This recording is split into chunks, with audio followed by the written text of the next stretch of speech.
stars. Despite Kate Middleton appearing at Trooping of the Color on Charles's birthday, it still seems like something seismic happened in December 2023, something that they have been scrambling around to cover up.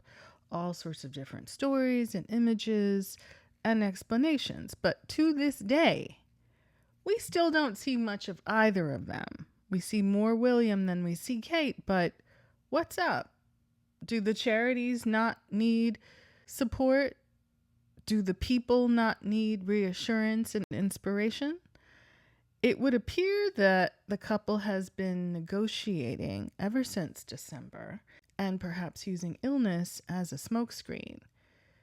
Kate may have temporarily won the battle and averted a divorce, in my humble opinion, but that's no real triumph if you're staying in a toxic setup with a power imbalance.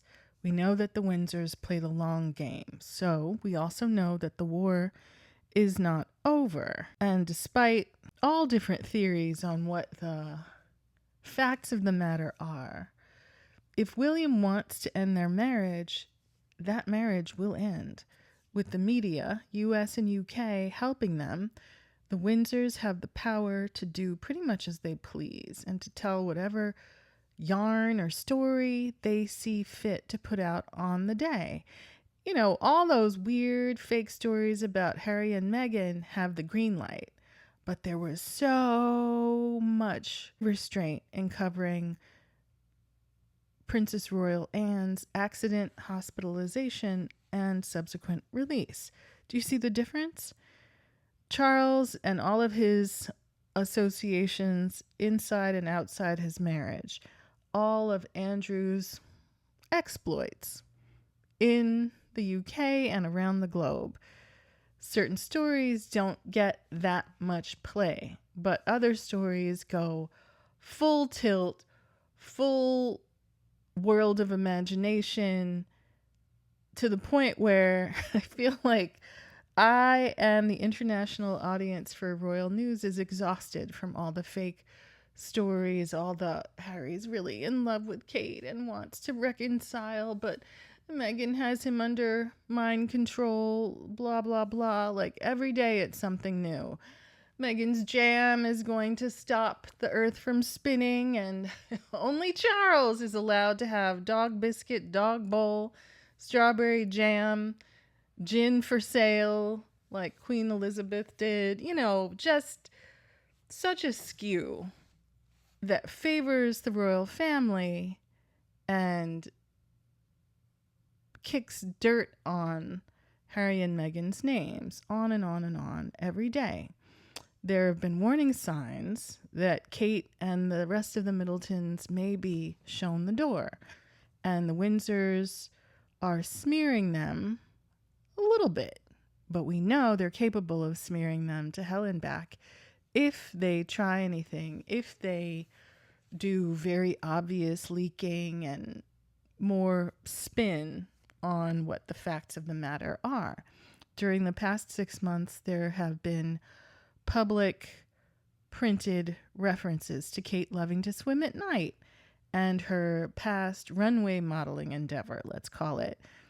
And also the Middletons' financial problems, whether that's Uncle Gary or, you know, certain kinds of leaves being cultivated near their Bucklebury estate, whether it's all the twists and turns of the bankruptcy story involving party pieces, what actually should have been a dollar store level business that somehow made millions of pounds. How? Without hundreds of locations like a 99-cent store or whatever they call them in the UK, how could they have generated that level of receipts selling balloons and plates and cake mix? But there have been hints every now and then, probably just reminders to the Middletons of what the public story could be if William Parker Bowles went full Charles and Camilla, right? The couple that back in the day tormented Charles's first wife, Diana, and now for years have turned their disdain to Harry and Meghan in the media, right? If Charles and Camilla turned that same Klieg light of scrutiny and criticism on the Middleton clan, they could not withstand it. I feel like each family knows the other's secrets, and we know which one has more power and more access to the mainstream press worldwide, not just in the UK. Kate might have some power in the fact that she can tell her story like Harry did, and that William probably doesn't want to be responsible for their children on the daily, but ultimately if he wants to divorce, they will. It'll just be a matter of providing financial security, a new, less visible role, and enforcing discretion where the royal family's secrets are concerned, and working out whatever custody arrangement, right? Some people suggest that, oh, well, William doesn't hold all the playing cards in a potential divorce if there's proof of mitigating factors like his extramarital exploits or DV. Those kinds of factors would tilt the balance of power back to Kate. And that would be the case if it were a straightforward divorce. And we may have, seen that worked out and settled by now. But to a lot of people, it was obvious that marriage into the royal family started out as a grift. It was the goal.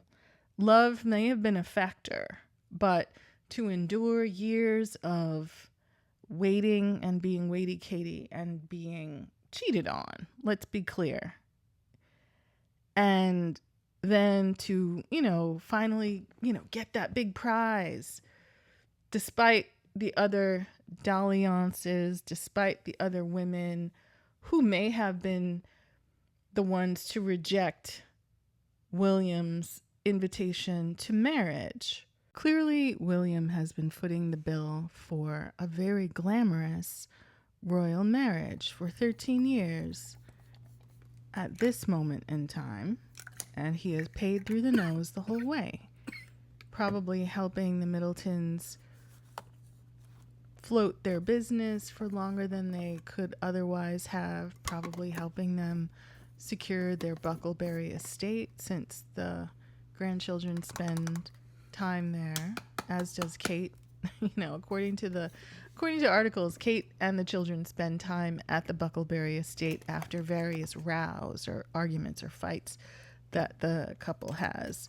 3 kids later, Kate has been outed as a gray chest, and certainly a clothes horse with an appetite and a love of expensive clothing. It's been really great to see all of Kate's fashion over the years. She has gorgeous hair. Her makeup is always on point.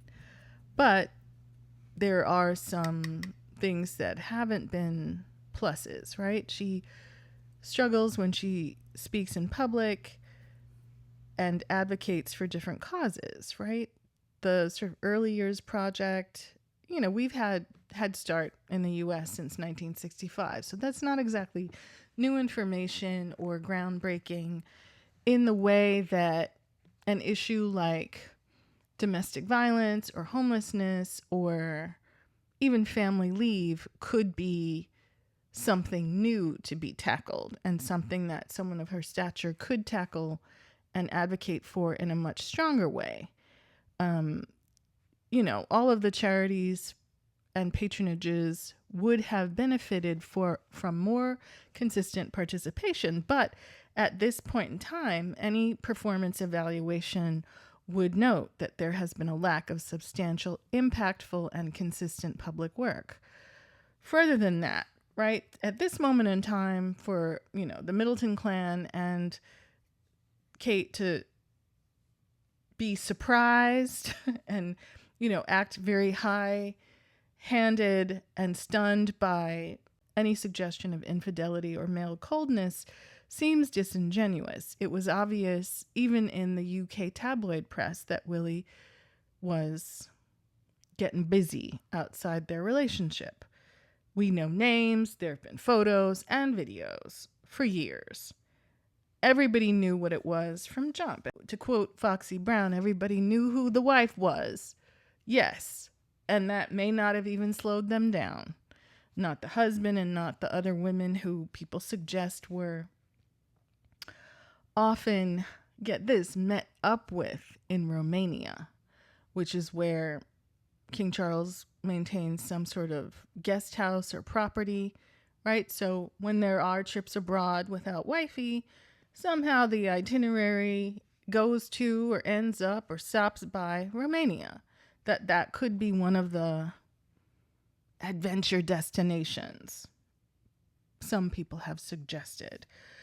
The whole preventative cancer experience, 6 months on, 3 months on from the public announcement, is an ongoing effort, shall we say. And, no one has, folks are disappointed not to have seen Kate make an appearance at Wimbledon. Maybe she will during the championship games. I think she tends to make appearances at the male players championship award ceremonies. That's been her preference over the years. If it's more than a health crisis, but actually at its core, a renegotiation of separation, a preparation for marriage dissolution, then not participating in public work could be part of a sick out. It could be part of a campaign for the right cash, the right estate housing, the right custody and other settlement issues, right? And that maybe on one side or the other, the false notes and the stories that don't make sense and the dodgy images, maybe that was part of it, for one side and the other to apply pressure and create a lot of controversy. And in that way, if this wasn't accidental, if it was intentional to kind of muddy the waters and create confusion and concern, it certainly did work. But at this point in time, does that mean we're out of the woods? And what does the future hold for Kate Middleton? Is she going to continue to function in her royal role on the path to becoming queen consort like Camilla? Or will she have a much more limited public role within the marriage? Will she continue to, wear extravagant outfits and smile and wave and, open things and visit different nonprofit groups? Or will we see that space taken up by the likes of Sophie, Zara, Eugenie, Beatrice, other women in the royal family of the younger generation? No divorce involving the heir to the British throne is ever straightforward, but what complicates matters is not the divorce itself, but what could happen if Kate wrote her own version of Spare, and maybe it would be called Hair, or There, or Mare, or I don't know. Let me know your suggestions for a title. But if Kate gave an Oprah-like interview and played the cards that she holds, right? Some would say the only cards that she holds. Like Harry, she might be forced into doing that if she isn't left financially secure, or if the royal family through the media attack her image at the end of her marriage. We can recall what the toxic British media did to Diana after the dissolution of her marriage, and what they're doing to Harry and his family now that they have left the financial and physical control of King Charles and the royal family. To this date, Kate has never said a single word to the press directly, even when she and William broke up pre-marriage, and they were rabid for her to speak. So why would she now? It's unclear what other tactics are coming down the road, and, whether this is all just imagination, that everything's fine, everything's stable. All of this speculation about separation, separate residences, and extracurricular activities outside the marriage on one or both parts. It could just be all made up distraction to distract us from what? There's certain island people papers that have been released in the last few days, putting pressure on American politics, let's put it like that. Could all of this marital drama be a distraction from the royal uncle's role in that? Question mark.